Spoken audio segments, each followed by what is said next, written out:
कल्पना करो, ना समय था, ना स्पेस, ना रोशनी, ना अंधेरा, सिर्फ शून्य। एक ऐसा शून्य जहां कुछ और कुछ नहीं का फर्क भी नहीं था। और फिर अचानक एक विस्फोट हुआ, जिसे हम कहते हैं बिग बैंग। लेकिन रुकिए, अगर कुछ था ही नहीं तो ये विस्फोट आया कहां से? साइंस यहां आकर चुप हो जाता है, लेकिन सनातन धर्म यहां से बोलना शुरू करता है। मॉडर्न साइंस कहती है पूरा ब्रह्मांड एक सिंगुलैरिटी से शुरू हुआ, एक ऐसा पॉइंट जिसका कोई आकार नहीं, कोई समय नहीं, और उसी से बना अरबों गैलेक्सीज, लाखों करोड़ तारे और हम।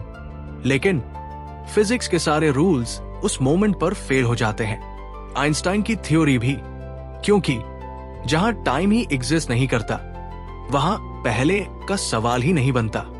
तो असली सवाल यह है, एग्जिस्टेंस खुद कैसे शुरू हुआ? अब सुनिए, हजारों साल पुरानी एक ऐसी कहानी जो शायद इस मिस्ट्री का जवाब दे सकती है। नवदुर्गा का चौथा रूप मां कुष्मांडा। लेकिन ये सिर्फ एक देवी की कहानी नहीं है, ये क्रिएशन का सीक्रेट कोड है।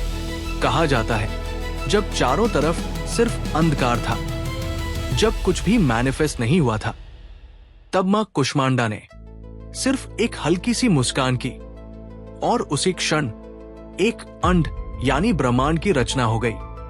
लेकिन रुको, ये मुस्कान क्या थी?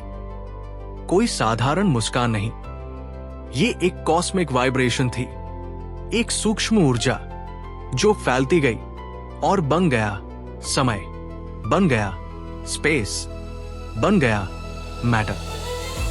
अब ध्यान से सोचो, साइंस क्या कहता है? एक टाइनी पॉइंट, इनफिनिट एनर्जी, और उससे पूरा यूनिवर्स बना। सनातन क्या कहता है? एक सूक्ष्म डिवाइन एनर्जी, और उससे पूरा ब्रह्मांड बना।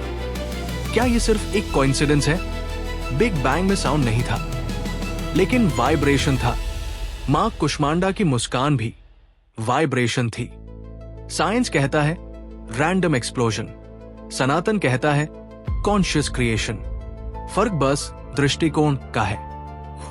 अब सबसे बड़ा सवाल, क्या ये यूनिवर्स एक एक्सीडेंट है या एक इंटेलिजेंट डिजाइन?